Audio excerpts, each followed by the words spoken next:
L'artiste Jean-Benoît Dunkel, plus connu pour avoir formé le groupe R, a tourné un clip musical à la Villa d'Aumergue à Cannes. Une première expérience pour cet interprète qui a voulu coller son style musical à cette nouvelle technologie. Ouais, c'est une première. J'ai été émerveillé par cette villa parce que elle est très grande, il y a une vue formidable, il y a surtout un esprit. On sent que ça a été fait par un peintre et donc du coup il y a un esprit artistique avec la lumière.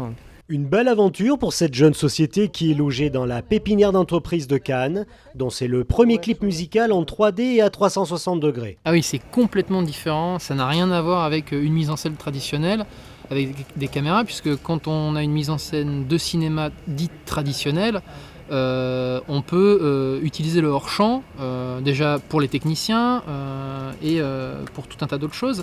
Ici, le hors-champ est quasiment inexistant puisque ça filme à 360. Donc on ne peut pas mettre d'éclairage, on ne peut pas mettre de système de son à part en les cachant. L'équipe technique doit être complètement éclatée. C'est assez particulier, mais c'est très grisant et je me suis vraiment régalé à faire un truc comme ça. C'est quelque chose que je connaissais théoriquement, mais il faut vraiment l'essayer pour le croire. C'est un film qu'on ressent vraiment avec son corps puisqu'on se retrouve au centre d'une sphère.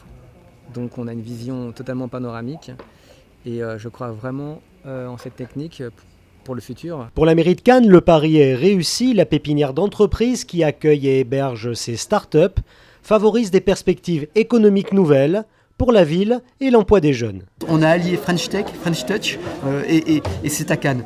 Alors c'est le début, mais si on arrive progressivement à faire venir de plus en plus d'artistes, de créateurs à Cannes, à créer des filières locales de métiers, de prestations, on va créer de l'emploi, on va créer de la valeur, on crée un flux positif.